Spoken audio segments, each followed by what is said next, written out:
Welcome to the Onnit podcast. We are joined by my main man, Porangui. Oba. My brother. We get to learn some sweet words, right? Yes, we do. Beleza. Beleza? Beleza. Beleza. And poha. That's the bonus okay. word. That one was That's okay. Uncle Notch taught me that word. I was going to say, who taught you that one? Yeah, Renato Laranja. 27 certo. times world champion. Certo, perigoso. Yeah, so beleza, beauty. The beauty way. Yeah, man. You know it, brother. Yeah. So I met you at Spirit Ranch not long ago in Sedona, Arizona. That's right. And it was incredible. And you are an incredible musician. You taught me that little body number, how to play with sound, how to organize in blocks, right? Musical blocks. That's right. Most people don't know musical blocks. Rhythm blocks, as we like to call it. Rhythm blocks. There we go. From Keith Terry, amazing percussionist and tap dancer, teacher of mine. Just an incredible way to start to access music and start to think of polyrhythm and putting together the complexity of the mathematics, if you will, of music and starting to put that into our bodies, right? Because it's something, a big part of my work is about embodiment. You know, how do we embody these things? A lot of times there's this process from learning something where it's still this cognitive thing that stays up here in our frontal cortex and we're thinking about it, and to the point where we then do it enough times, we pattern it, we start to then embody it. And that point at which it no longer we're thinking about it puts us, it's then within us. Just like when you're in the ring, I'm sure, right? And you're Integration. Just, That's exactly what I was thinking, right? That's Bruce Lee 101. Bruce Lee 101. Train it until you don't have to think it. It's Exactly. reflex. It just becomes part of you. And the key then for me, what I find is once we've embodied these practices and we layer then more practices on top of it. And so the idea is to max out the bandwidth of our ego, if you will, of our cognitive brain, you know, this waking consciousness that sometimes can be not very conscious, in fact.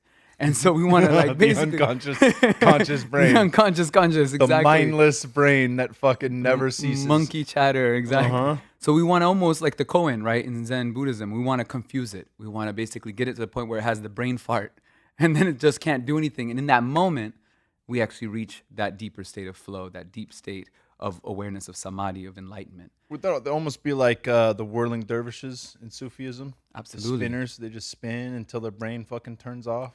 In essence, yeah, there's so many traditions. Or tunes in, rather. Not turning off, but just tuning in. Right. It's like we really want to get that egoic mind, that attached, that fearful mind, the one that's always craving or always with aversion, pushing things away that it doesn't like. We want to basically get it into a place where it doesn't have any room. We want to get it out of the picture as much as possible, because basically in those little moments, those little insights, and some people, you know, access this through various ways, whatever, on the surfboard, you know, in the ocean or in the ring perhaps, or perhaps it's when you're in music or when you're dancing. Maybe it comes, you know, in whatever way that you access. Some people call it flow state, right? Flow consciousness. But when we get into that zone where time dissolves, and that's usually for me, it's like one of the big cues. It's like time, when you don't track time anymore, you suddenly forgot what time it is. You're not checking your phone or whatever. That's when you know you're in the sweet spot. Yeah. Right. And when you're there, that's the longer you can extend that space. Right? It's almost like it's like going to the gym. It's like you're working out, you're trying to create so that it's not just a single moment, it turns into many moments, and then many moments after many moments. And it's just like meditation, same idea, right? Same principle. Just in that way, you do it in depending on the style of meditation, but it is a waking, living meditation. For me, it's an embodiment practice, is kind of my portal that I encourage people. It's through that embodied awareness and presence, and I really believe one of the most powerful gateways is music and dance, which are two sides of the same thing. Dude, 1,000%. It's funny because the last day when we finished at Spirit Ranch, we did an ecstatic dance. For those that aren't familiar, you basically you dance without inhibition, and to dance like no one's watching, as the quote says, right? But to make sure no one was watching, we all got blindfolded. That's right. So, That's right. And it's funny because, you know, when I was throwing on the blindfold, I realized that I hold back when I dance in front of my wife. Not because I don't know. We give each other shit like fucking two dudes in the locker room, and it's always fun. But I am self-conscious of the way I move in front of her because she moves fucking beautifully. She's an incredible dancer. Yeah. Always has been. Incredible yogi. And to see her body move and articulate in ways, I'm like, shit, son, I got nothing like that. But with the blindfold on, it was it was like a fucking weight being lifted, And I don't know that I danced well per se by You were killing standards. it. You were killing but it. I'm just saying I fucking felt incredible, and it was incredibly liberating to move my body in ways that I hadn't if I thought people were watching. Right. And what an incredible tool to understand, like, Right. hey, dance like nobody's watching. We're going to make sure nobody's watching. So you really can just let yourself go and be in the sound and be in your body. And the other thing that was incredible about it was without looking, without seeing myself in visual space, I truly had to go within to feel my fucking body. Yeah. Every step I took, if I spun around, I don't want to fall on my ass or knock into the speaker, right? So I have to be mindful of sound. And you guys were running around with shakers and little drums, making sure our man Ian from Onnit was staying in his spot. So people don't knock into each other, right? Just keeping it safe space, right? Safe space. So you could just let go completely, and not have to worry about it. Yeah. And just being mindful of the sound too. Like, oh yeah, I hear the shaker getting louder. Maybe I need to go this way. Like, it just fucking tapped me in and centered me in a way that few things can. Right. So there are many tools, right? Many paths, one truth. Yeah. And truly. So in that, again, I've said it not 100 times. It's maybe 12 episodes deep by now. But the point is, like, for people that don't want to sit in a room to meditate, you can be mindful in many practices, and you can tap into flow with many practices, right? Absolutely. And for people that aren't sure about flow is fucking deep peace. Flow is stillness of the mind. Flow is fucking feeling incredible. That's what flow is. Flow is just fucking... Flow is timeless. And literally timeless, right? Timeless. Anybody that's done a float for an hour and you fucking snap out of it, the light comes on, the whales start going, and you're like, what, it ended? Like how long was I in minutes. here? Yeah, that's the timelessness we're talking about, right? Right. And I think a really powerful distinction to raise is that, we can enter these states through the gateway of our passion.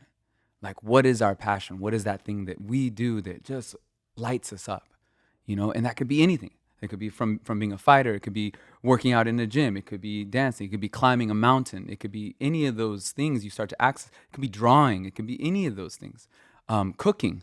Food can even be. Although usually with food, you got to watch your time because you don't want to burn it. But you know what I'm saying? If you're watching it in the moment, you're going to know when it's done. You know, and you just start creating. And there's an aspect of creativity that I think is essential to the formula, and I've been teasing, this has been my life's work. It's like, how do we access these states? And I really feel there's something to be said about art forms, especially, and I've found that engage, that are temporal. In other words, they happen in the moment now, and then they're gone forever. So really beautiful examples, of course, in art, because you have sculpture art, you have painting, there's all these forms of creative expression, but specifically music and dance are two performance-based art forms in that they happen in the moment and then they're gone forever. And see, the advent of technology, of our little light boxes, right, that record and videotape and, this thing right now that we're doing is the trippy thing, because in fact, it's dead. When people are going to be listening to this later, it's actually dead. It's gone. This moment is no longer there. And what we have is this vague kind of like memory, if you will, this Akashic record of this thing that lives on a hard drive or in the cloud or whatever, and people can experience it in some faded version of it. But they're not here in the room with us right now. There's an energy that happens right now, and the magic that you and I are riffing just back and forth.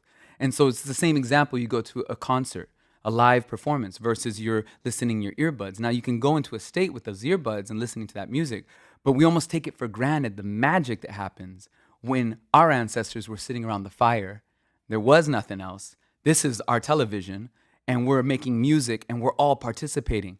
And grandma and grandpa and the grandkids and everybody's clapping and singing in some way, shape, or form. It doesn't matter what culture, everybody, all of our ancestors at some point had these forms of rituals and these forms of getting together and creating community and creating this flow state.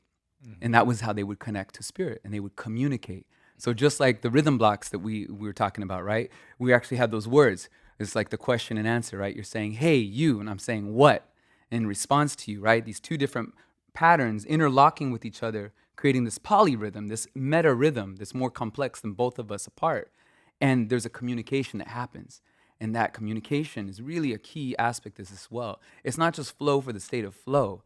There's actually this deeper meaning, this deeper purpose. We connect back into source, right? And this, I think, is really the key. And it's like, think of prayer, right? If we just want to talk about spirituality in just simple, the church or whatever your spiritual path is, there's this simple commonality of prayer. Praying, what are we asking for? Who are we talking to? Why are we talking to them? We're connecting to something beyond, something from the infinite, from the mystery, from the void, right? From the very beginning, from before there was the Big Bang. So when we start to access those realms, and whether we do that in this normal waking state, or if we do that in a plant medicine state, or whatever it is, in a meditative state, it's still, we're trying to commune, we're trying to communicate. And so music and dance have been used by people across the world from before recorded history to communicate. Whether that was communicating to gods for support for going into battle, or whether that was communicating to give us energy to harvest, to have a good harvest, to bring the rain, for fertility, for mating, for having family, for creating a wedding, a ceremony of joining and union. Celebration. Carnaval. I mean, come on. It's like, it's always a form of communicating. And so I think that's a really powerful thing. That's something about us, I think, is the two-leggeds on the earth. That recently I had this kind of epiphany, actually. I feel like it's part of our birthright. It's part of a birthright as a human being that a lot of us never realize, because we get kind of lazy, because nowadays we have iPhones and we have TV, and like media is so easily accessible because we can just like put in some earbuds or turn on YouTube or whatever, and we're getting that sound, that music, that movement, the light on the light box, right? But we forget of the power and the visceral magic when just 70 plus years ago, that didn't exist. I mean, that's not very long. That's literally just one human lifetime. It's like one generation. This is all Blink changed. of an eye. And now we're moving rapidly into virtual reality, into these other augmented forms of, integrating and living and literally hybridizing ourselves with technology. And so it's really important, I think, now more than ever, to recognize the power and the magic of the analog experience of creating music within ourselves. So that's why, like at the retreats, we're trying to really activate us, because a lot of us had this story and this agreement that we're not musical, that we're not dancers. Oh my God, like you said, she dances way better than me. Like just that languaging is speaking to this deeper judgment that probably traces back to some point when you were a young man, maybe a boy, and you were moving and someone made you think about it, made you self-aware, and in that moment made you feel shame perhaps, or that you weren't good enough. And immediately that egoic separation created this agreement that I don't dance, I don't know how to dance, or if I do, it's like gotta be with. Yeah, I'm cool. I'm just gonna do my little bebop in the corner with the rest of the guys. Right. Yeah, that's the agreement, right? 4 agreements. Like fucking somebody says something, and you agree to it. It doesn't stick if you don't fucking agree to it. Well, right. It has no power. We make those agreements all the time, right? So it takes your power by making the agreement, by believing. It's like you swallow the pill and you give away your power. So the key here is to unravel the agreement, throw that out, and get the judgmental voice out. Don't care. And so we start with the blindfold, but eventually we take the blindfold off, right? That's what the we goal. did later that night. That's to right. The remix album. That's right. And everyone just let loose, and you just felt, because the energy had just totally shifted. Everyone was just, we've already done this. And so it's a really big medicine in that. And I think there's a lot of healing that happens in that. So the gateway is fun to get to it, but the underneath, the work we're doing is deep psychological work, deep spiritual, somatic work, of literally unlocking trauma, unlocking these old agreements of someone yelling at us, of someone telling us we weren't any good, someone telling us to suck it up, suck it in, and disconnecting from our breath, from our true power. And so this is a big part of this work, is going back to that. And I think that's where the magic's at. And I that's kind of my passion. And so it's activating us like we just did. I love your passion, brother. Thank I you, really man. do. It felt fucking primal. Like we showed up a little bit late. We had to drop Bear off at the hotel, and I was there with my wife, obviously, and we showed up late to this intro of Rhythm Blocks. But the second we got like around maybe 2 circles worth, it just felt like right, And so much of my work with plant medicines like ayahuasca because people play a lot of music, and they sing Icaros, and you feel it differently. You're tuned in differently. And in those experiences, my appreciation for music and live music has gone through the roof. My appreciation for movement has gone through the roof. Many messages repeatedly have been yoga, movement, play. It's not that serious. Fucking play. Enjoy life. Right? Totally. It's got to have the play. This, this technique that we did in the kind of that module of the retreat is something that it's been part of my life's work, and I gave it a name. You got to give names to things these days. So I call it dance, sing, play, and dance because and this is kind of really the philosophy is right in that. Dance is the movement practice, right? So move your body, activate your body, whatever that practice may look like. And movement looks like a lot of things, right? Just move. Once our body is in motion, right? There's a thing that happens. It's like we're embodied. Our souls came into these bodies for a purpose, to move, not to be still, not to be on computers all the time and like disconnected. We're connected via the internet, but it's like we're actually disconnected though from our bodies. Very disembodied experience. So move. Second, sing. And sing is the vocalizations, activating these two chords that we're born with, right? The built-in instrument. Like we talk about, in the beginning, people say there was the word. And I think the piece that's missing from that is in the beginning there was the word and the word was sung. Yeah. And we forget that. Our ancestors, they sang first. Birds sing. They're communicating, but they're singing. And no one says, oh man, that was a really good essay. No, it's like they just sing to sing, right? And that's just their nature. And it's like humans, sometimes we're so in our monkey brain and overthinking things because we have this huge, mushroom brain nervous system that we got gifted. And it's our Achilles heel because it can literally make us forget about the simple experience of just activating this voice just to make a sound. As simple as the yeah, just opening that heart, that sound, like mama. Or anahata, right? The heart chakra, opening our hearts up when we just activate these chords. It's so simple. Like when you get home from that long day of work, that stress or whatever it is, and you just give a sigh. And just like unwinding, releasing that, there's a feeling right? that's attached to that too. Absolutely. It's not just like, yeah, you make the noise or whatever. Like anybody who's let go of a fucking good sigh, you feel that in the body. It's palpable. Right? Yeah. And same goes for the mudras. Same goes for the chanting, and that's fucking weird to a lot of people, but I'm saying anybody who's been in a large room with rolling ohms going on, you fucking feel that through every fiber of your body. Totally. You can fucking vibrate. I feel it in my hands, my feet, my face, my heart. Yeah. My fucking solar plexus. I feel it everywhere. Right? And so these are things that we've had, And if you don't, you might feel where it's stuck. Yeah. Right? Yeah. So give it a shot. For those of you out here listening to this and like, oh, that's some woo-woo, funky, whatever, a bull. It's just check out where's the resistance to doing it, first of all. Where's the, oh, that's not for me, that's some whatever shit. Just look at what's under that. Where did that come from? Why don't you give it an experiment and then see how you feel? And take it from both of us, right? If you don't feel improvement, if you don't feel a shift in your energy body, just literally in your feeling body, just how you feel in that moment, then we'll get your money back. Guarantee, because it's something. It's magical. Sound is magical. Vibration, we are vibration. I mean, talk to any physicist, working on those quantum mechanics, and we're talking about everything is made of dancing strings. Like, come on, it's all vibrating. You and I look like these two bodies, but really when we go down and zoom in on the macro, like deep level, right, subatomic particle level, we're just space. Yeah, you get into quantum physics. Dancing space. Shit's vibrating in and out of existence. Constantly. It's seen and unseen, back and forth. Yeah. Right? Right. And so we're flickering in each other's awareness field. And then when you start to activate that and make vibration by your voice, which is built in, and not just for talking. These chords evolved far before language evolved. Right? So there's something very primordial about just vibration. Connecting to that vibration, when we create it, it moves stagnant energy. And vibration, this is a key piece to this, it comes from the breath. Because without the breath, there is no life. We're an inanimate, just big lump of, water and flesh and, right, fluids. But we're this animated by breath. And so it's the first and last thing you'll ever do in your life. So why not master it? That's why I feel like the didge and these other things that we talk about, right? And the oming. Nobody has made me want to fucking learn didgeridoo more than you have. And it's not easy. It's one thing. So Aubrey got me to practice a little bit. And at first it was like, like I couldn't quite get it. And then when I got it, I was like, oh man, that's dope. And I was making some different sounds. And then I'm out of breath. And he's like, oh yeah, you got to do circular breathing. You got to inhale as the oxygen's coming out. Right. And I was like, what the fuck? I'd fucking put my head upside down.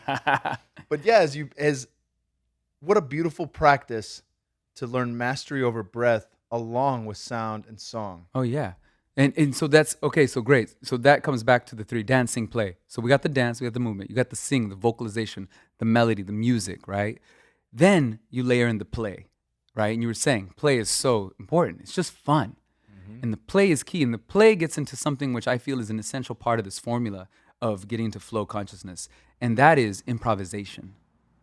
You see, because there's something that happens when we improvise, when we're put on the spot, like you and I right now. We don't know what's going to happen in this conversation. We're just kind of letting it flow, right? And as we get into that, magic happens in that dialogue, in that improvisation. So that's what makes things really beautiful. Like think about a match. When you don't know, and I'm assuming, I don't know a lot about fighting, that's not my expertise, that's yours. But some games are fixed, possibly, we don't know. But maybe when they aren't, when we know it's straight up, we don't know who's gonna win. You don't know what's gonna happen. And so the fact that everyone's on the edge of their seat because they don't know what's happening in the next moment, that uncertainty raises the stakes and makes it so much more powerful, whatever happens in the moment, because of the uncertainty of life. The only certainty we have is that life is uncertain. That's it. The next moment, we do not know what's gonna happen. A meteor is gonna come crashing down in here. A tsunami. We don't know. Aubrey's gonna run in here with the shirt off and yelling at us. We have no idea what's really. It can, Pants off. anything can happen at any given moment. And so that's the magic of life, is that when we start to work on improvisation, literally as a tool set, like how do we get into that improvisational space with music, with movement, right? With sound and movement, and you start improvising and just riffing and making stuff up, suddenly a spark happens in that moment, and that spark ignites that possibility of the infinite. And it's a muscle you got to exercise. And the more you do it, what I believe is that it prepares you for the uncertainty of life. So that's why I really love an example of martial art that I know very intimately is Capoeira. And Capoeira is really cool. I'm sure on the mat, there's probably guys all over who have different opinions left and right about it. Hey, there's some very, very fucking some of the best jiu-jitsu players in the world study capoeira. So, Have you? 100%. So They're not using it in the UFC, but they used it in Tekken Tag Tournament, the video game. So those are always my favorite characters in the video game. Well, you know what though? I gotta say, like Capoeira, I think at its core, its beauty and its majesty is not about the fight. It's not about contact. Capoeira was created for symbolic fighting, which is actually more powerful when you really think about it. And let me illustrate this, because it's something I've really thought and felt into deeply for many years. Because Capoeira, first of all, it's not just a martial art; it's also a way of living. It's actually, to be a capoeirista, you can't just execute all these movements and be super graceful on your hands or on your feet. Capoeira is also, any capoeirista has to know how to dominate the instrument. The beating bow, you have to play pandero, you have to play all these different instruments, the atabaki. You have to know how to play the instrument, and you need to know how to sing and sing the songs, and you have to know how to drop what song, like a DJ, at the right moment in the game. So it's not just this two-dimensional game. The game is also up here. It's like this musical game. It's like improvising, like a mestre of capoeira. He'll drop a song at the right moment. When the big guy is playing the little guy, he'll sing a song, "Oh, Siri botou gameleira no chão, botou gameleira no chão." Siri is a little crab. Gameleira is this big tree. So it's saying the little crab knocked down the big tree. So he's gonna drop that song because it's a little guy against the big guy. So he knows exactly what song to sing, and everyone gets it. So they start all singing it and sending that energy into the game, and the game gets really interesting, man. It's like Goliath and David. It's so powerful. And so this level, you don't see this in other martial arts. It's very rare. So that's why I love it as an example of an art form where you have to embody the music, the dance, the game, the fight, right, and the improvisation. You don't know it's all question answers, conversation. And the symbology is powerful about it, because check it out. If you hit the guy, there's blood, the game's over. It's kind of boring. It sucks. It's over and someone's hurt. When you put your foot right here and you hold it like an inch away from the guy's face and show him that he could have just been taken out, and then you pull it away and the game keeps going, it's so much more powerful because you just took his power without having to show everyone, like to hurt him. And there's something powerful in that, even more powerful than if you just knock him out on the ground. You see what I'm saying? And that ties back far into less brain damage too. Way less TV, right? Thankfully, we just had Dr. Dan Engel on to reset some shit in my brain. Exactly, so, man. Exactly, right? And not to say it doesn't have that. And street capoeira definitely can get aggressive, and when the egos get all puffed, that's all there. But I think the magic and the deeper piece, I think that it offers us as humanity. I think that it offers us is a mirror of like, here's our potential as humans. When I've met some of my mestres, you know, and gotten to work with them and seen certain capoeiristas that I'm just like, dude, these are the most embodied human beings I've ever met. Like their bodies are fully flexible. They can move in all dimensions, dominate upside down, inside out. Like they're like anti-gravity machines. And then at the same time, they are singing. They can do all these things at the same time, play an instrument. I mean, they're so viscerally awake, you know? And that, I feel like, it's like watching them move through life, the day-to-day of life, outside of a ring, outside of the roda. You see how graceful they are because they've learned how to be malleable, how to shapeshift. In a way, it's a shamanic practice. And just to say this, you know, I think why it has such powerful medicine is because where it was born from. Capoeira comes out of slavery. It comes out of oppression. And so that literally, it was the resilience. It was like the lotus coming up out of the mud. And it was a form of these African slaves who then mixed with the indigenous people of Brazil who were also slaves, right, to the colonizers, and then mixed with the colonizers. And so you have this hodgepodge of different cultures all being mixed together into this brew to basically invert that master-slave dynamic. And so because in the roda, the slave becomes the master. Because he can literally free his body from gravity, do these flips and move in ways, you know what I mean, break the force of gravity, which holds us all down, right, in a way. And at the same time, be able to move in and out. And so literally flip that power dynamic and invert it. And that is the liberation. That is, I feel like, they're liberated through sound, through music, through dance. And these things wake us up. This fires all the neurons. You're fully awake human being. And so then your potential, I feel like, is just amplified, man. You're in that flow state constantly because it's just natural for you. So if you're training like that all the time, we just talked about that with Paul Check, talking about in the I, we, all model, taking care of yourself first, right? And so building towards something where you're the very best version of yourself makes you better in your relationships. It makes you better with partners, with your boss, and any interaction as a parent. Absolutely. All of it. And what your message is to the world, right? But that takes taking care of you. Yeah. And that might mean, and that should mean, learning some language, learning some sound, learning some movement, learning how to treat your body better and how to master your body. And if you've ever seen capoeira or a breakdancer or anybody get upside down and just fucking spin, you're like, damn, son, like there is a complete control, balance, coordination, and beauty. Right. Beleza, exactly.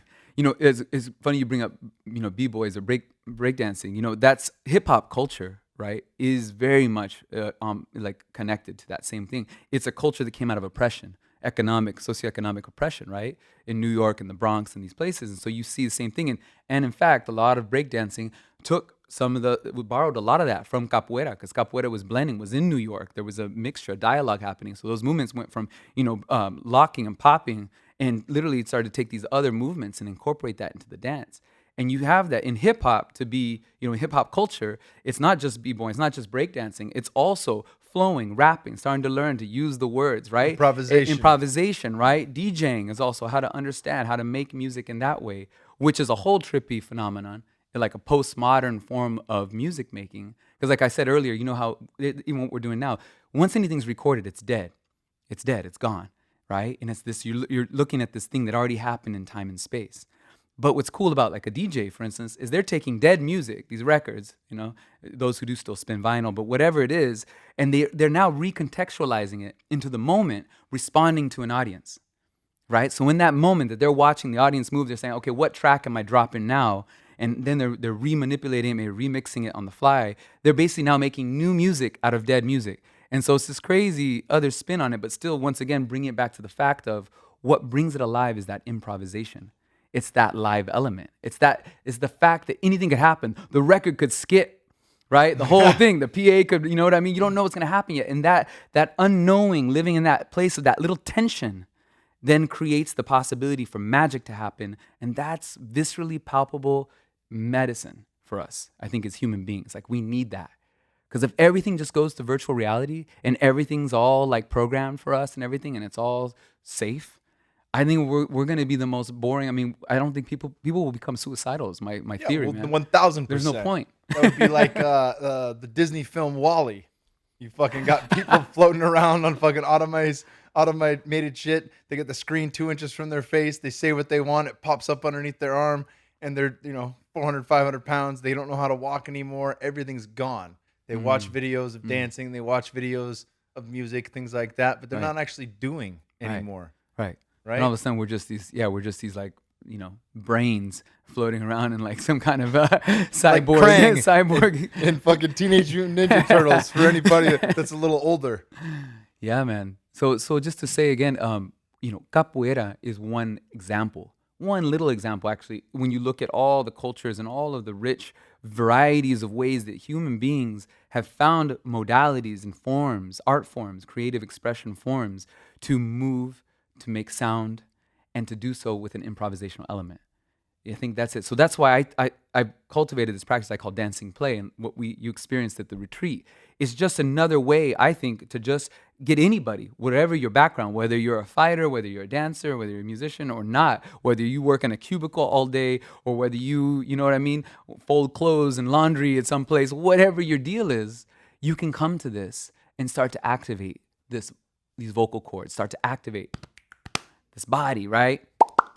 It's hard to make sound. To fucking teach me that. You can do it. All right, you want to learn right now? Come on.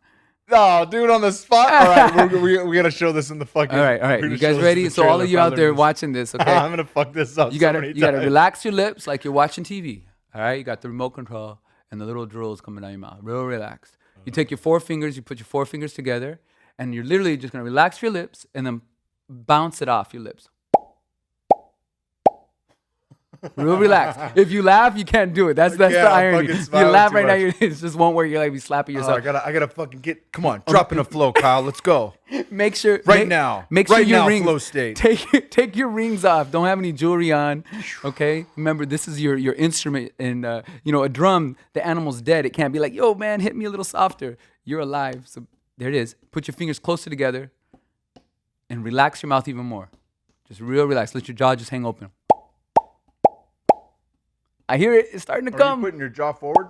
Mm-mm. Ah! Bam! There it is. And then change the shape. Once you have it, stay in that position. Keep doing it. And now change the shape of your mouth. Go from like a small amount of air in your mouth, a small chamber, to a big chamber. Low pitch, big. And then this little chamber, bring your tongue towards your teeth.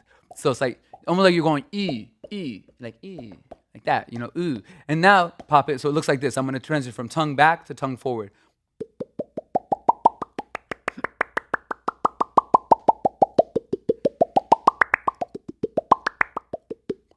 You get the idea. Fuck yes. And then you can He's slapping his face for people that are just listening to this in your car, making sounds with his hand and his lips. That's it. The body is an instrument. It's all built in, man. We are musical beings, It's incredible. The first drum is right here, right? The first chord instrument that we ever played before guitar, ukulele, whatever, it's right here. I haven't beaten my drum since I was a little guy. I'll let Is that right? Yeah, brother.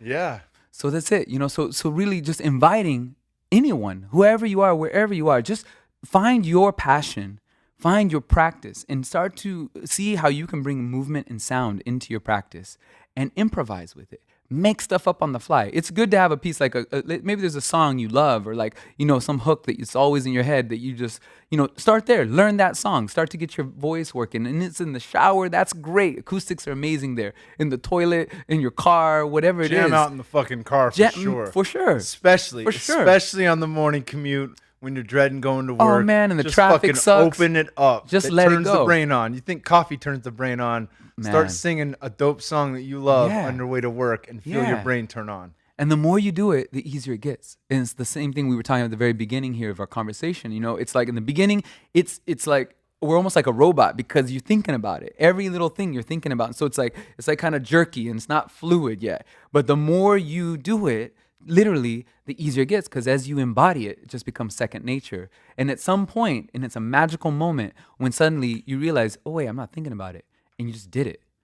And you didn't even think about it. And so what I kind of come back to that dancing play, it's like when we're doing movement, right? And we're moving our bodies, and then we're making sound with our voice at the same time.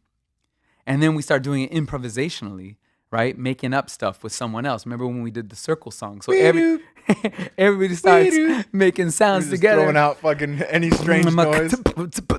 And so you start to do this, all of a sudden, this whole group who never met before is suddenly making some really cool music together. And it's like, all of a sudden, we forget what time it is. All of a sudden, you take a moment, we're like, oh, wait, guys, we got to go get dinner. Like, it's like time disappears, and we're all in that flow state, and everyone feels totally different. No one's nervous. No one's scared. Anyone who came in stressed and feeling, totally bogged down, feeling down on themselves, that's gone. It's an incredible tool, too, to focus. And one of the things they talk about in mindfulness practice is the focus. You can focus on your breathing. You can focus on anything, but if you're focusing on rhythm and sound and what beat you're dropping, you're not thinking about getting yelled at by your boss. You're not thinking about the argument you had with your spouse. You're not thinking about, maybe your kid's doing something that you don't like. Like, all that shit vanishes. Mm-hmm. And it's such an easy way to tap in. Whereas, and I'm not poo-pooing on, traditional forms of meditation, because I fucking practice it. I love it. But it is a little harder to sit in a dark room quietly and turn the mind off without a little practice, without first getting there. But all those things, all those forms are muscles that can be trained. Absolutely. And it's so much easier to get back there when you've been there before, right? Yeah, and again, I think it's really good you bring that up. There's many paths to the top of the mountain, There's many paths to truth. I think they all lead to ultimately the same place of being connected into source, being that flow state, being really coming into that enlightened place, that place where we are, as Buddha would say, equanimous, where we're neither experiencing aversion, where we're trying to push things out of our life that we don't like, that's uncomfortable, or craving, where we got to have that thing, I got to have it. We're trying to cling to something, because all of those is external things that we're trying to fill that emptiness, that void. When we cultivate these practices, whatever it is, whether it's through sitting meditation, vipassana work, whether it's through, training to fight, whether it's through being in the gym and working on our body, whatever that is for you, on the surfboard, catching waves, it's all about bringing us back into that flow state so that we fill that place. That place of emptiness is full, and it's full with joy, and it's filled with love. And that place, like you said earlier, then overflows and spills into our life. That overflowing cup then brings that joy and fills into our boss that's going to chew us out. But we come in with our heart wide open like that and full of love for him, that even when he's tripping out, we're like, okay, cool. Is that it? With our children, when we show up at home, instead of chewing and yelling at our kids because we're just freaking exhausted and stressed and trying to make ends meet or whatever, it's like they feel that love. It's so palpable, and it shifts the energy in the room. Yeah, if feeling the energy in the room. If you ever been in around somebody, I use this example a lot, but you're in a room and you get weirded out by somebody, or somebody's talking and you just like, man, that guy's always fucking negative. Then there's the flip side of that coin where you're like, I fucking always love being around that person. Mm-hmm. They fucking put a smile on my face and they warm me up inside every time I'm fucking spending time with them.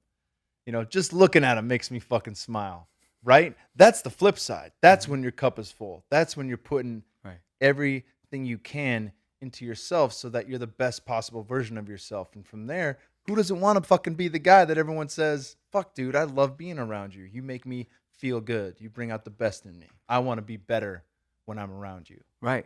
And I would say this, just because we've been talking about, this place of equanimity, it's a slippery slope, because there's a fine line there of people doing it for other people to want to be around you, right? Versus just doing it for yourself, right? Right there. Thank you for catching that, Porangui. You got to be careful with that one. It's a slippery slope. Yeah. Because that ego, man, it's always there. It's like Aubrey says, right? You got to be hunting it. You got to stalk that thing, because he's always there. The shadow is always with us. The more we work into the light, the more we attract shadow. It's just the nature of it. That's why we got to know it and always be putting it in check constantly. You never can put your guard down. Unfortunately, that's just a part of this existence, I think. And if you're the fucking most spiritual gangster on earth, listen to this, and you're like, I already know this shit. I'm the fucking man. I got it dialed in. Then check out JP Sears' 12 and a half steps to spiritual superiority, because it will dive right through all the fucking ways that darkness slides in and the ego starts to pull back what you've been trying to gain, right? Eckhart Tolle said that if the whole world was filled with fucking beautiful mansions, eventually somebody would give up that mansion and take a little cottage in the woods and would get rid of all their possessions and say, look at everybody. Look at how awake I am. Look at how woke I am. Look at how awesome I am because I no longer need these things. I'm better than you is what they're fucking trying to say, right? And it's just another trick the ego is playing that we can attach our identity to and feel better about ourselves without actually finding that stillness, finding that flow, and just feeling fucking good from within. Absolutely. And so you have to keep, it's diligence, it's dedication, it's discipline. I mean, those things I don't think ever go away. There's no easy way. I mean, there just isn't. I have to say, it's like capoeira. The most beautiful beleza things in life come out of difficult situations. The most remarkable human beings on our planet have had the most challenging experience in their life. That's just that. I think there's something that happens from having to meet resistance and then transcending that resistance when we go through the storm. You know, as I was telling you about before, right? The buffalo. Buffalo, yes. I fucking forgot. Drop knowledge right now, please. Such medicine. You know, the buffalo, the great herds of buffalo on the plains, when they would see those massive storms coming, they literally, instead of running from the storm and going away from it, they would turn around and go straight into the storm. And that wisdom, because the quickest way through the storm was straight through. And so they would come out the other side like that quickly. The storm would pass by in this notion that it's not that we don't have fear. Fear is there. That's part of our primal instinct of survival. It's that we do it anyway. We have the courage to go right through the torrential storm, go right through our greatest fears. And when we do so, the fear just dissolves. It literally is unraveled, you know. So this is the invitation. It's like, and when we come out, emerge out the other side, we are so much stronger. We're so much more powerful because suddenly we have this new sense of grounded, embodied power. And not that kind of egoic power, like I'm more powerful, not like Trump power, like legit power, right? That comes from a place of compassion and from heart. That true sense of the masculine, I think that's like divine masculine. That's the kind of masculine that we want. That's the side of our fathers that we really love and our fathers' fathers, right? It's the side that wasn't the angry, raging, angry male, you know, abusive male, right? It's the one that literally comes from this place of heart and integrity and like the courageous one, right? That literally will fight that battle because it needs to be fought. Not because they want to just go out there and start a fight. Yeah. You know? And doing so in a way from justice. This true justice comes from this place. So I feel like this is what we need so desperately from all men right now, especially, and women, because we all have masculine and feminine, whether we're man or woman, right? And 100%. So it's so important because, you know, the whole feminist movement, it can get into a place where it's almost masculine, you know, in its nature and can be unbalanced as well. So it's like, how do we integrate these two, you know, polarities within our own body? And again, to be that overflowing cup out of a place of equilibrium. And that's a dance because there is no homeostasis. Like once we come to total homeostasis, we're dead, right? The system has to always be moving. And it's a great metaphor, if you will, parallel to what we were talking about, light and darkness. So we're constantly being tested. We're constantly being thrown into the mix. And it's like, go into the challenge. Go into the resistance. And there you're going to find the real medicine. Fuck yeah, brother. I love it. Yeah, man. Well, it feels odd trying to backtrack to your origin, but I do want to talk. We're balls deep into this podcast. So I don't be like, hey, so what got you started in music? Seems like a shitty question right now. But I would like to talk about you know, when we were up at Spirit Ranch, we did a hike up at Cathedral Rock in Sedona, and it was fucking incredible. And you told us a story.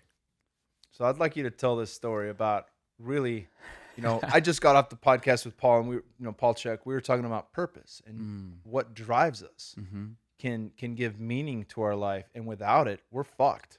Yeah. Without it, we're stuck. We're alone. Yeah. We're in pain. We have depression. We have all the fucking things we see in our sick society. Right. Without purpose, without meaning, right? So let's talk about how you found meaning in music and what you're doing and in the body. So, you know, so that story specifically was about this very special date that just passed, November 3rd. So November 3rd, 2003 was a really magical day for me. It was a day that I faced my mortality, one of the first times in my life that I was almost killed. And it's a magical day, and I brought it up because it was November 3rd, when I was telling you this story. 2017, yeah. In the full moon, and we're sitting up on Cathedral Rock and literally watching the moon rise, howling at the moon together. And my album, the latest album that we just put out, just released.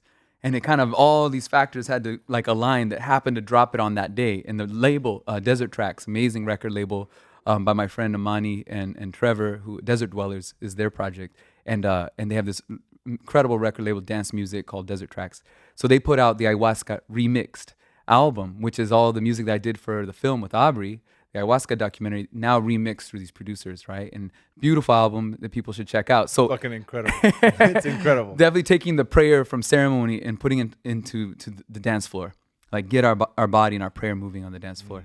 And so I was just like in awe, and literally we're in the retreat and I'm trying to like do this whole album release in parallel, and I just had to surrender it because I'm like, I have to be present for this group. And so we go up the mountain, we're sitting up there on top of Cathedral Rock, right, which is our church, there, red rocks, just beautiful, moon rising. Sunset, then the moonrise. And sunset and then moonrise.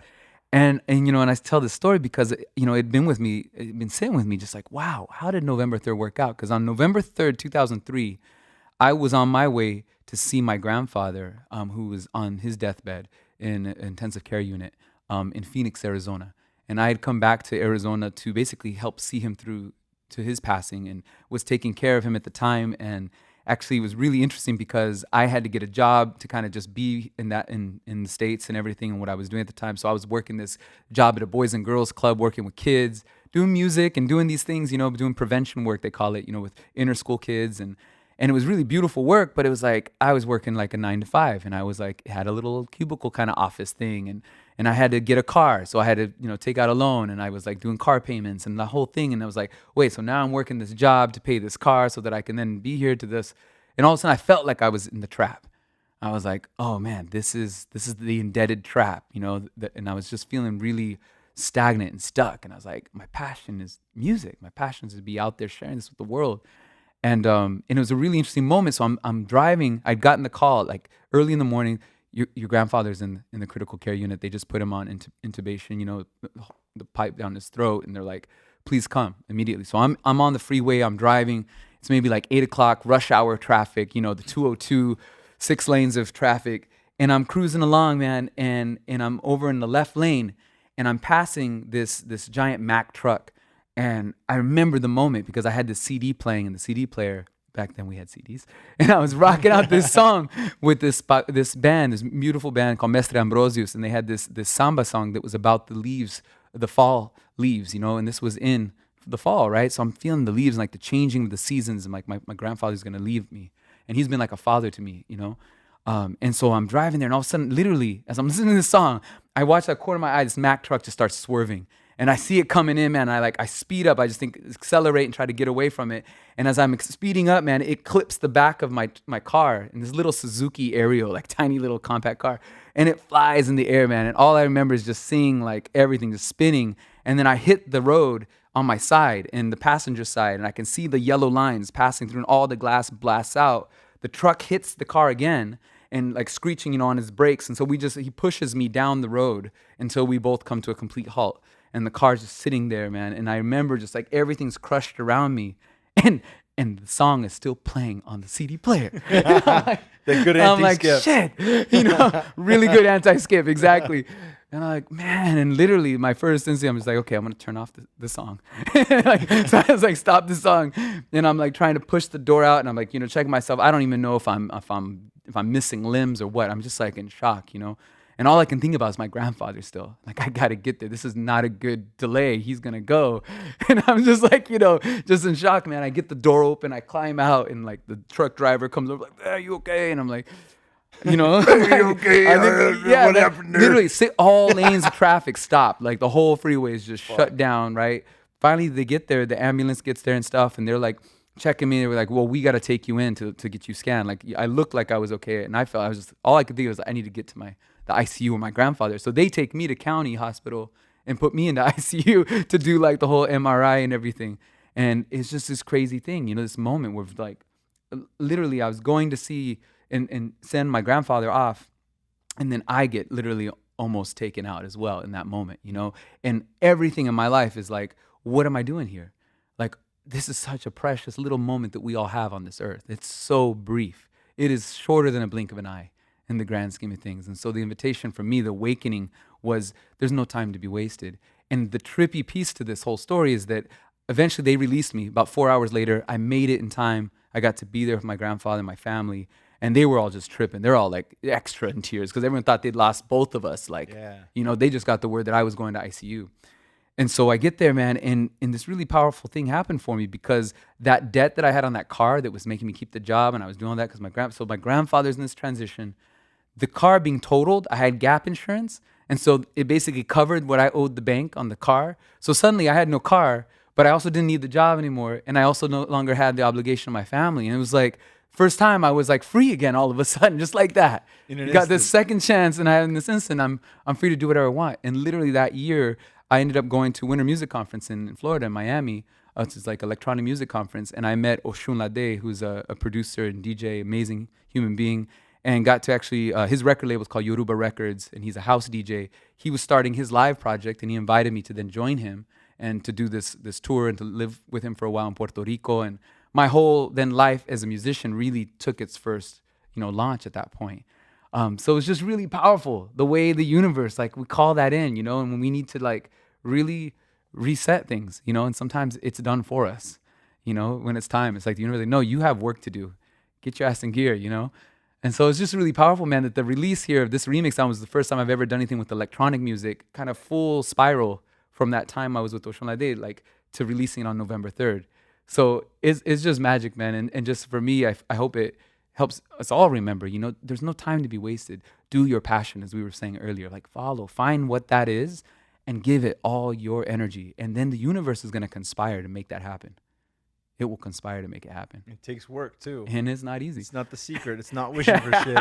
It's not a lottery ticket, man. Before that, it's not like you had only had the skill set to teach kids, right? No, so when the opportunity was there and the door was open, you were able to step right in with both feet. Absolutely. And it's been ongoing. Like literally that was 2003. And here we are 2017 and I'm doing it. So it's been a long incubation period for me too, of like going through different iterations and like figuring out how is this passion going to really be brought into the world with its full potency, and so it's been this growing energy field, that I'm just like, and I have to stay at it, work hard, put your nose to the stone like that, but do it with love and passion. And then it's not work. Yeah. It's not work. Because then it's timeless. So you're in that flow state, you see, and it's just exactly on time. And that's why we like, wizards always on time. Like today, right? We rolled into this podcast right on time. It's just right on time. Yeah, bro. Hell yeah, brother. So you're in Austin now. Yeah. The album just released not long ago, and you're doing what I got to experience, I think, on my second night in Sedona, a sound healing. Yeah. At Black Swan Yoga. And obviously, by the time this thing airs, that'll be fucking long gone. So it's not to advertise it, but it's just to say. Yeah, we're going to be back, though, for sure. So you'll be back for sure. And we do this all over the country. So, yeah, people definitely follow it, get in touch with us, via my website, porangui.com. And, yeah, in my Bandcamp and all of that. Just, like, follow us on the Facebook. But we are touring all over. We were just in North Carolina and Asheville. We just flew in from LA and did an incredible concert there. So it's rippling out. We're doing this work. So, like, wherever people are, come connect with us. We're going to come to your area. It's a fucking game changer. And it's funny to me, like, which things that I do now where I feel resistance inside. Mm-hmm. And I don't never catch it in the moment. I never say like, oh, fuck, I had blinders on right now. I see it after the fact, right? Hindsight's 20/20.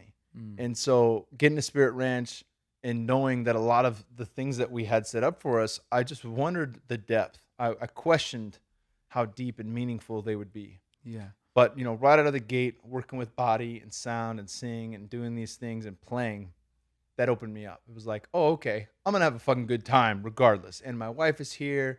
My Bear's grandfather is with Bear. He gets to experience Sedona. We get to see him each day as well. And going into your sound healing, I just had no fucking idea. I really had no fucking idea. Like, you play every instrument, you layer them in and time them beautifully so that all the instruments play like a fucking one-man concert. You know what I'm saying? Like the one-man orchestra. I was like, I'm laying down, I got my eyes closed, and every now and then I just pop my head up like, what the fuck is this guy doing all this shit right now? All of it? All the things, all the sounds I'm hearing are coming from him? No samples at all. It's all live. Dude, it was mind-blowing. And I speak a lot about plant medicines. I trickle it in here and there on this podcast, but I've spoken, in depth on the Joe Rogan Experience and on Aubrey Marcus podcast about my experiences. But to feel that, to connect to that, to connect to visionary space where I can download information, I can see shit, and you could call that intuition, you could call that insight, creativity, whatever. But with with no fucking substances. That was the first time in my life where I was granted access to those things through your sound healing, through the breath work, the shamanic breath work with Anahata. Yeah. And, and I want to talk about that in a second, but it just fucking blew my mind that these were things that we could access through different means, many paths up the mountain, right? Right. And to a lot of people out there, the bulk of them are going to say, I don't want to try this thing because it's illegal, or I don't want to go to the Amazon because it's too expensive and I can't take 2 weeks off of work and it's a long ass flight and I don't want to fucking be around a bunch of jaguars and fucking snakes and insects and shit the size of my fist. Whatever the case is, whatever resistance we have to committing to something like that, they're fucking large commitments, even for a guy like myself, for a guy like Aubrey, right? Aubrey doesn't have an income issue. It's still a fucking issue for him to take time off to do that. Doesn't like mosquitoes. Yeah, he doesn't like mosquitoes at all. But he did get to talk to the grand consciousness of mosquito. Exactly. Right? But you know what I'm saying? Like I do. It's just there's a lot of things that prevent us from tapping into that. And you don't need those. We don't have to go that route. Like the fact that this shit is accessible to people anywhere, anytime, that blew my mind. That was like, oh shit. Like there's a when I was first getting a podcast, I talked with my friends at Mind Pump, and they said, make sure you hit the lowest common denominator. And there's sometimes I'll talk about some weird shit, and it may not resonate if you're listening now, and not everything resonates with you. That's okay. That's fucking normal. Hopefully you're still listening, right? At a different time in your life, you may re-listen and you may say, oh, that makes sense now. Suddenly it's shifted. Yeah. Absolutely. But to hit the lowest common denominator, we have to make it accessible to everyone. And that's the beauty of what you're doing. That's the beauty of what Anahata is doing. That's the beauty of what I experienced at Spirit Ranch. Yeah. It's you hit on exactly, I think, one of the big things for me. It's like there's no doubt about it. I mean, and I've grown up in ceremony, in a lot of tradition, and getting into working with different medicines, different plants as well as part of that. And they are master teachers. But I think that's the piece where we can get lost with, is like they're teachers. And so any teacher, you get to the point as a student where you have to now embody the teaching. You can't keep hanging out with the teacher forever. Like eventually you got to then take those lessons and now apply them to your life and live them, embody them, right? And I feel like a lot of time people almost, it becomes a crutch. They're always going back to the same lesson. And a lot of times, especially, Mama Aya, she'll let you know, like, hey, you know this already. Come on. You haven't done shit. I'm going to give you the same fucking homework that you didn't do the last time. I myself have experienced that many times. And one of those lessons for me has been yoga. It's been to open my body up. It's been breathing. And now music. It's been learn music, right? So I'm happy to say that because of you and thanks to Madre, I've been purchasing some fucking instruments. And that's a very cool thing for people to do, because it just playing and practicing and having fun with it, you don't have to have mastery. Like, I'm not going to fucking buy a grand piano and try to figure that shit out on YouTube. But drumming, things like that, they're inherent in us. There is something primal there. Like, we can tap in, right? Absolutely. And there you have it. And, just like you saw, you don't have to buy anything either. It's all built in, like we were saying. Just hear what's these two chords. It's the most complex instrument on earth is the voice. The human voice is so complex. People don't even take it. Like, we take it for granted. We waste it on talking. When it can do so much, man. The voice is the fingerprint of the soul. The voice is the fingerprint of the soul. There are no two voices alike anywhere. Doesn't matter. It's each one is so unique. That's why people use it in the security industry as a form of ID, of biometrics, of, recognition, because they're so unique. The formants of our voice, the way that the folds are, the shape of the chords, it's the shape of our whole, our jaw, our tongue. It's totally unique. Each person. And I like to say this when I teach, it's like we're each like a Stradivarius, violin. Each one is one of a kind, and it's a work of art. And so it's like tap into what your art is and start to hone it in. And that's why the breath is right there. It's so accessible, and why we talk about like the Dij. For me, the Dij is a master teacher. It's been one of my teachers for now 12, 13 years, and I'm still a student. Every time I go to the Dij, I'm still learning new things. I'm still being challenged. Like there's always an edge with it, with my breath and where I can go.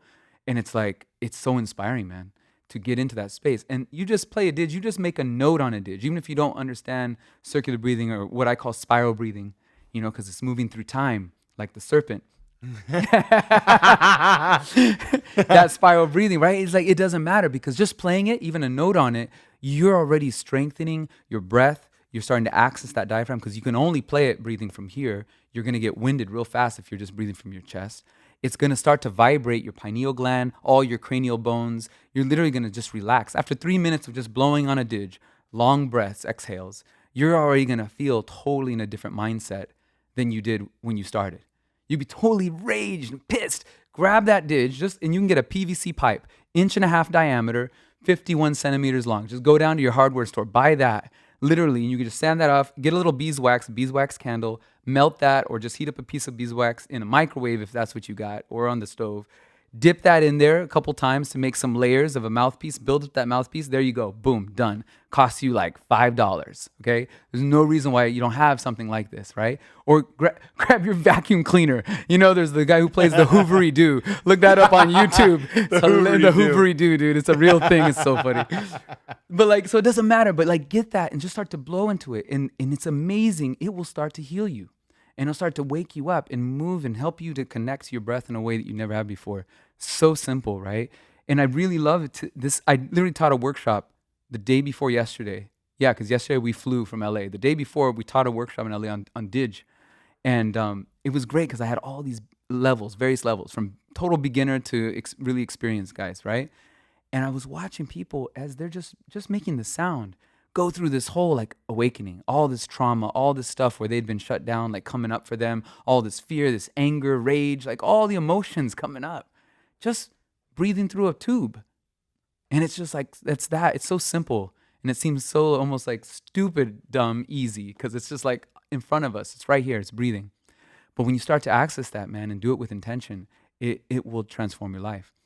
There's the British Medical Journal published a study, I believe it was in 2005, that literally they did a clinical study with didgeridoo with a group that had sleep apnea. And they actually showed statistically that the Dij would improve people with sleep apnea, would actually help reverse sleep apnea. And there's people who have shown that it's more effective than surgery. So, how many of you out there snore? And if you don't think you snore, ask your partner, how many out there you snore? You probably do. A lot of us do. But there's so many people who suffer from sleep apnea and who are literally suffocating in their sleep because their tissue in their throat, the epiglottis, it's flaccid, it's not strong, the tone, there's not muscle tone, and the fascia is weak. And so literally they're choking in their sleep. And so it's all of a sudden you start playing Dij, you're strengthening all of that and you're healing that. So you're getting more oxygen, you're connecting to source, you're dropping to a meditative state, you're literally no longer snoring, you're getting better sleep. It's just it's kind of just obvious. It's you got to do this.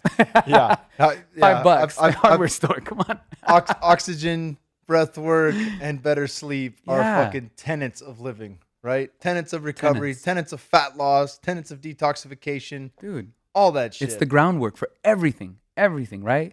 Again, last thing you're ever going to do in this human form is breathe. It's the first and last thing until your last breath. Why not master it? I'm gonna have you help me pick out a didgeridoo right now online. We're doing it, bro. We're doing this. Yeah. Well, Yeah. Porangui, it's been an hour. It has been an hour. Yeah. Flow state, baby. Flow state, brother. I couldn't believe it. But I definitely am gonna have you Yeah. back on. You're gonna do a fucking out of this world amazing podcast on the Aubrey Marcus podcast very shortly. Yeah, Hopefully we'll try to time ours slightly separate. absolutely. But Oh, where can people find you, brother? yeah. So again, on online website porangui.com. I know it's a mouthful, so I spell it out porangui.com. My name, you spell it with an accent on the I normally, Porangui. And people who have a hard time always are like, what, what? And so the mnemonic that a friend of mine gave me, a musical friend of mine, Eric Zhang, he says, ghee, clarified butter. pour on the ghee. So pour on ghee, you know, so it helps people remember that. I think a lot of people hear it now with some grass-fed ghee. There we go, baby. And so just to say, if you guys are out there and want to experience this work and the retreats that we do, we have a bunch of retreats coming up. We actually have one coming up in December in Hawaii. And again, in February, it's ecstatic dance retreat, actually, where we're going to be doing the dancing like we were talking about, what we did with you guys with the blindfolds. But there's going to be like a week where we get to drop in on the big island of Hawaii. Amazing DJs will be there. Desert Dwellers is going to be there playing Caminanda. It's going to be out of this world. Plus, there are going to be all kinds of other courses and amazing food. And yeah, we're going to go check out the whales, go see the lava flow. So if people want to get that experience. When is that in December? It's coming up December 29th. November 29th through December 6th.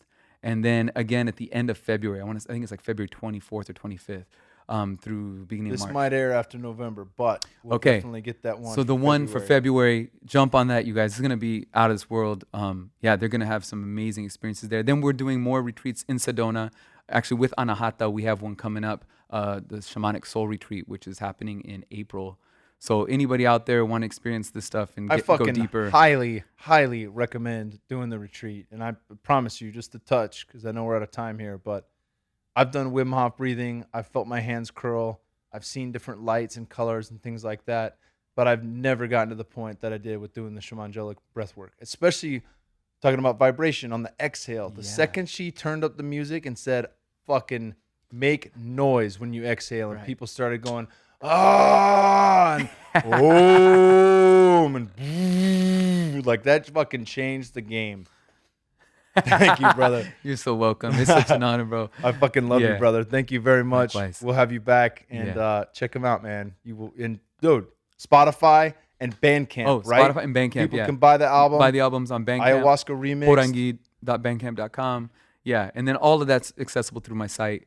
But yeah, and then we'll keep that updated with events and shows. We're gonna be touring. We'll be on the West Coast and the East Coast. So come see us. Send a big love out to everyone.